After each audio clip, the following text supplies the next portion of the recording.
submitted questions. If you have not, please feel free to submit a question using the chat function on the right side of your screen. And we'll do the best to get through as many as possible in the time remaining. If we run out of time, we'll pass all those questions on to Ford and they'll get back to you on those. But before we get into the first question, I'd like to turn it over to Kumar to introduce the panel. Kumar? Thank you, Bert, and good morning, everybody. And thank you for joining us today. Before we get started, I just want to thank you for so many reasons. As Marty and Tim and Andrew said earlier, 2020 was quite a challenging year. I want to thank you for everything you did to keep our customers safe, to keep your staff safe, and for your resilience. Also, I want to thank you for all kinds of innovative ideas you and your teams came up with to keep the business going. You leaned into online activities, you did contactless deliveries, and many, many other innovations. And on the Ford side, I'm truly grateful for our employees, for our factory employees, for our employees who work in our labs and our proving grounds, who continue to design and build vehicles throughout the year under very difficult circumstances. 2021, fortunately, is off to a good start. January was a great month for all of us. February is off to a good start. And in 2021, we also got a new team member, brand new team member on our team, Susie Deering, our new Chief Marketing Officer.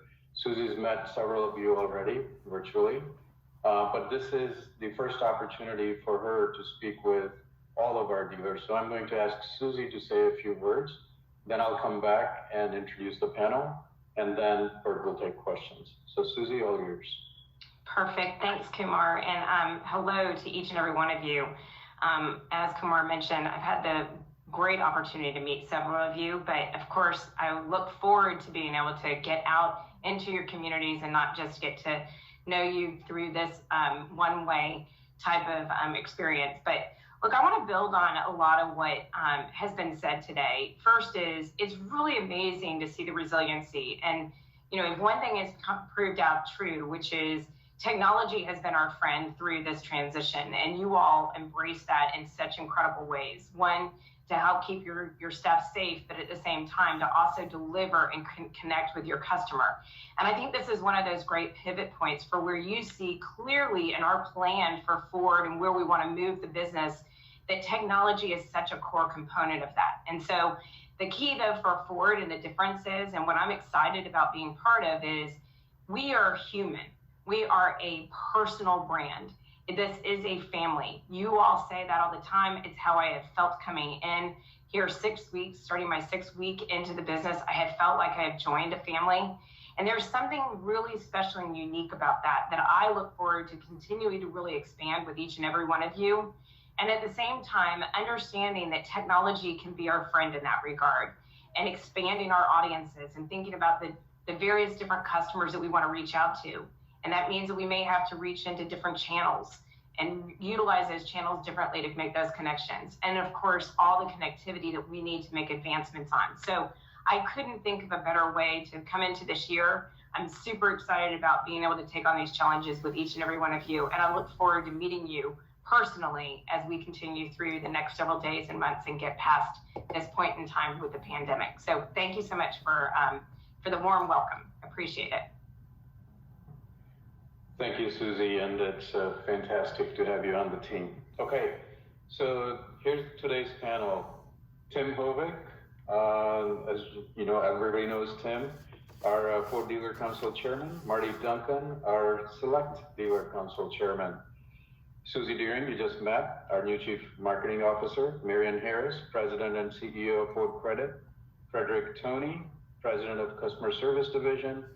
Matt Van Dyke, the brand new CEO of Ford Direct, and myself, Kumar. I have the honor of leading North America, South America, and international markets for our great company. All right, Bert, let's go to Q&A. Okay, we have a number of questions here, and a few of them in regards to some of your new models. The first one is It appears from the Mustang Mach-E and the Bronco reservation system that Ford is looking at various distribution models. We dealers can order, price, sell, and deliver the best-selling vehicles in America, but can only deliver the Bronco. What's the reason for the distribution model changes? Thank you, Bert. A very, very important question. I'll briefly touch on it, and then perhaps Matt Van Dyke, you can provide a bit more context. But the nature, the customer expectations are changing greatly in all industries. Amazon has changed everything for what I would call mundane shopping. It's been years since I stepped into a store like Target. The customer expectations on transparency are way different than they used to be.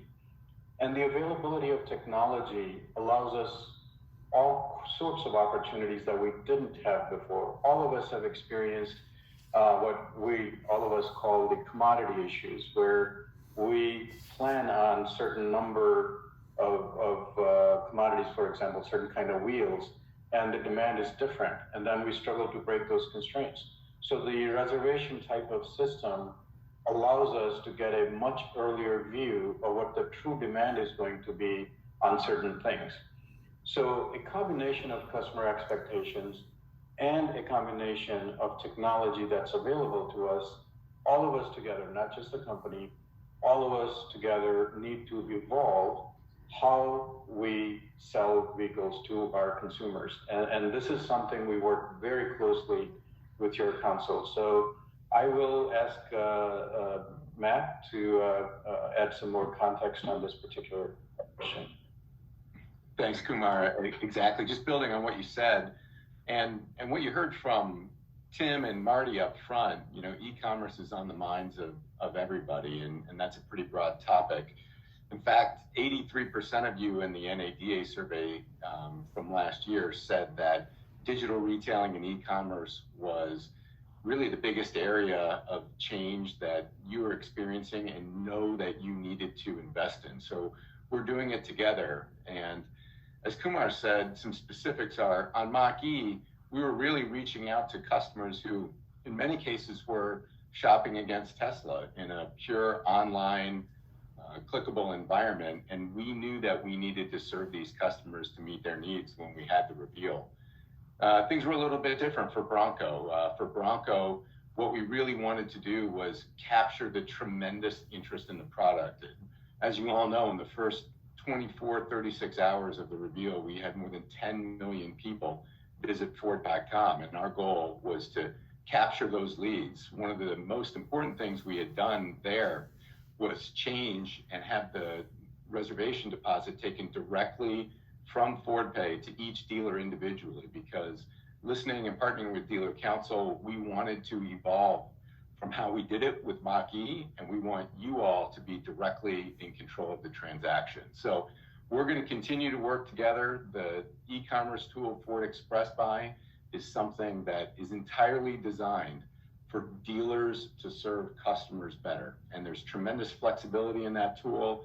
We are doubling down on our communication and training of that as we work to roll it out later this year.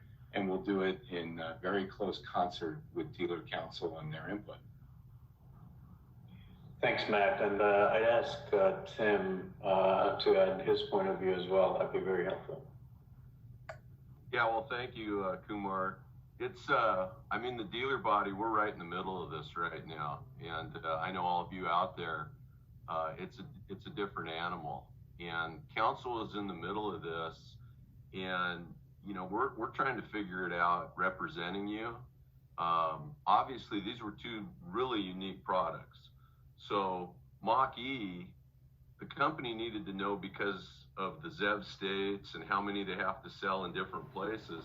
So we needed to get a little bit ahead of it. So, that's kind of a one-off because it's so unique, and council, endorsed the way that we did that. Bronco, again, is a different animal. I don't know that we've ever had 200,000 reservations on anything we've ever come to market with. So the fact that the demand has just been incredible, and then, obviously the supply chains, which affect commodities in a huge way. When we did all this, I don't think any of us really probably expected 2020 and COVID and everything to go down like it did. So it's a little bit of a challenge to really even see, how well it worked or how well it didn't work to a certain extent. But it's a challenge right now for the dealer body. Trust me, your dealer council is working hard on a weekly basis. There's a Bronco team of dealers, and they are some smart guys that are working with the company to try and work through some of these challenges. Because I get it, I hear it all the time. We are converting. We've converted over 100 reservations to orders here at my store, and it's a tedious process. I get it. There's some pain points, but hey, as we move forward, as Kumar said, we got to have our eyes and our ears open. The world's changing, and we need to be willing to at least look at things. Well, thank Thank you you, all for Ted. your answers. Is there any more? No, we'll go ahead. go to the next question. A bunch of questions have come in, and I encourage everyone to keep sending them. The next question is, low inventory issues are challenging to all dealers. Now we have a semiconductor issue. What is your forecast for the inventory level for spring and summer? So let me provide a bit of context on what's going on with the semiconductors that some in the audience may not be aware.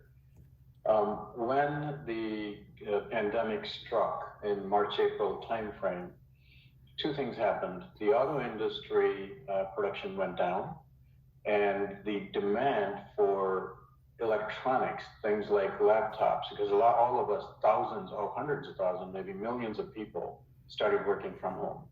So the chip industry wasn't prepared for that type of seismic shift in such a short time. And the chip industry wasn't prepared for this demand spike that has continued in electronics. So all of us are trying to figure out, this is not just a Ford issue, this is a total industry issue. How fast can we ask our chip suppliers to increase their capacity to meet the demand for us and for all other OEMs? So it is a very challenging situation. Secondly, it's a very fluid situation. It's literally changing day to day. And let me share with you why. Because if you look at the supply chain of a chip, it is 4 or 5 layers deep. There's a company that makes the wafer, there's a company that etches the circuit on the wafer, then that circuit board goes to where a microchip is made, and that microchip may go into a module like a brake module or an engine module or a transmission module, and that module then might go into another subassembly finally before getting to one of our vehicles. So the issue is deep at the last level, it is at the wafer level of manufacturing. So it's very difficult to predict how that's going to make its journey through multiple steps to get to either our parts or one of our competitors' parts. So the situation practically changes at a daily level. All of us are working together with our tier 1 suppliers, tier 2 suppliers, chip makers, wafer makers, to alleviate the situation as quickly as possible. We also have full support of the new administration in Washington to help us with the chip making companies, a lot of whom are in Taiwan. We also have full support of the Taiwanese government to try to relieve the situation as quickly as possible. So our hope is by the second half of the year, the issue will be resolved. But in the meantime, all of us are working together to make sure the allocations are fair and we can produce the vehicles that our customers want and need. Thank you, Bert.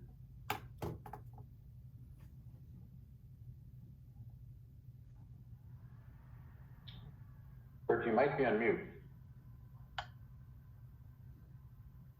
The most popular phrase this past year.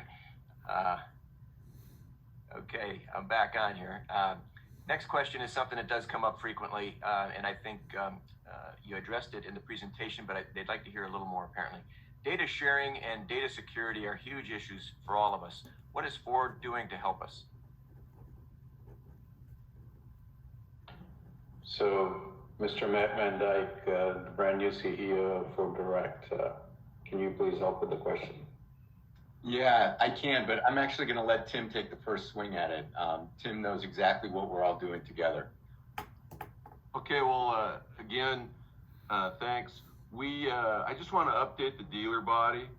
So, data sharing, it's so serious, but there's almost a comical side to it because we're a bunch of car guys and we got all these technical data agreements, right? We have multiples with Ford Credit, all these things. I will tell you that there is a subcommittee that's been set up, and it is some super smart guys. Rhett Reichert, our current NADA chairman, is on that subcommittee. Charlie Gilchrist, a past chairman, is on that subcommittee. Some really bright guys. And Rhett made a great statement. The OEM and the dealer body that figure this thing out the fastest and the best are going to have a competitive advantage over the entire industry. And we really feel that. So the one thing I want to make sure I convey is we have your interests. We're not looking to, give everything away, because that's everybody. As soon as they hear data sharing, it's, oh my God, the company wants everything. What are we going to do? What are we going to do? We are working hard with the company, but we've also involved NADA, who helped write the last group of data agreements, which our understanding is the data agreements that our dealer body has with Ford Motor Company are the best in the industry. So we're going to continue along that path. We are going to work together with the company. We're going to protect our data. The company obviously wants to protect theirs, but we're going to share. We're going to get to a point where this is a competitive advantage for all of us. And again, there's some very, very strong long-term players in this data agreement world that represent you on the subcommittee and are working real hard on your behalf. Matt? Yeah, you said it. You have full engagement from Dealer Council, from NADA, from Ford Credit, from Ford and Ford Direct. And our united mission is centered around trust, company's mission, vision, and promise. So that means trust with the customers and trust among dealers. So you have our commitment on it. Okay, well, thank you. Mayor Harris, from a credit perspective, would you like to add anything to this question? Sure, Kumar. It's hard to top what Tim and Matt just said. I've been involved with this personally as well with Charlie and Rhett, and Diane Craig in her old role as with Ford Direct, and now, of course, Matt in his new role with Ford Direct, and I serve on the board. We all take this issue very, very seriously, and we're going to continue to do so. It's one that, like Tim said, I think we want to work to modernize the agreements with our dealers and ensure that we have a competitive advantage here, while having trust as the core principle for our customers. Thanks, Kumar. Okay, we have a couple more questions on COVID's effect on the business, and I'm going to put two together here, and this may be our last question. COVID forced dealers to think differently about their business. How has the pandemic forced Ford to look at its own operation, and what positive changes can we take into the future? And the other part of it is, given what we've learned from the pandemic, do you see the formula being used for facility requirements changing in the future? Thanks, Bert. Let me take a shot at it, and then I'll ask several of the team members, because every part of the business has been affected somewhat differently. Let's just, from a Ford perspective, start with our factory.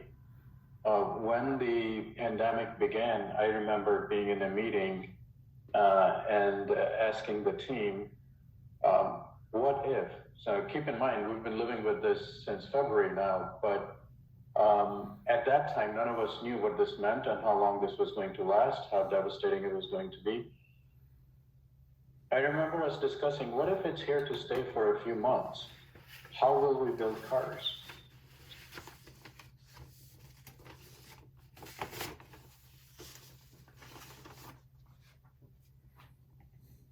So we immediately started looking at how will we have social distancing in our assembly plants? Just think about that. It's an assembly plant. We have 2,000 or more people coming in for every shift. and then 2,000 going out, another 2,000 coming in every shift. What a daunting task, but our manufacturing team immediately stepped up and literally reconfigured the factories so we could keep our workforce safe and separated our workstations by more than 6 feet, as many as we could. And there were a few, very tiny few, where you literally, because the nature of the work, you couldn't. And they came up with all kinds of other creative ways to keep our workforce safe. I'm happy to report that those protocols, which we developed jointly with our partners, with other OEMs, with UAW, have really held, and there has not been transmission of the infection through the factories. What a great achievement by the manufacturing team.